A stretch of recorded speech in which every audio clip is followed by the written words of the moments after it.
lang, kung nakitagang kayupan, nakay negosyo, naapod kanunay si Lord, appeal sa imong negosyo. Amen. Appeal sa imong mga kahayupan.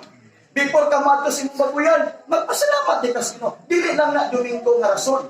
Sa matag adlaw, lahi mo lang pagmata nimo, huna-huna dahil mo ang imong mga kahayupan. Ang imong baboy, imong kanding, pagmata nimo, pasalamati si Lord. Lord, salamat nga buhi pa ko karon. Salamat, himsog ang akong mga baboy, himsog akong mga baka, himsog ang akong mga manok. O salamat, Lord, nga akong negosyo, akong tindahan, imong panalanginan. Monay the best kayo. Meaning, abot pasabot, i-partner na ito kanunay si Lord. O mauna ang pinaka-rason nga makita alang nato mag-andam ta. Amen? Nga andam ta.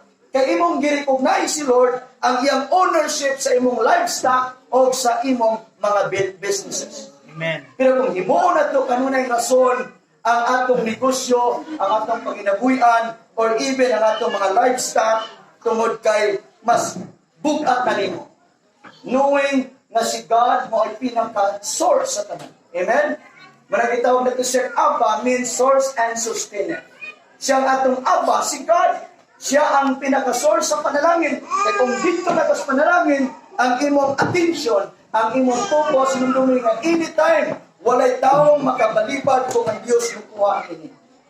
Amen ba, mga kaibigan? Ikatulong nga rason, kahantod karon maupo ni sagara ang rason. Unsa man, pamilya.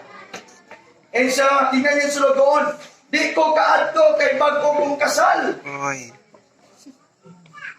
Tinuod ba nga naaning ang mga paghitabo usab kanato? Di ko kasi papastor kay bana, asawa, anak baka. Dunay statement ni Jesus, age Jesus, if you love your son and daughter more than me, you are not worthy on me. Tinugtuman na ito, ang kinabuhi si God manggod. Siya ang nag-guess kinabuhi. Hindi mo pwede mapukaw din mong anak, o kung gusto na lang din mo, kay mo ato tagsimba. Gani sa Bible, doon ay panahon nga, mingon din si Jesus, ipaduol din ang mga bata ka nato.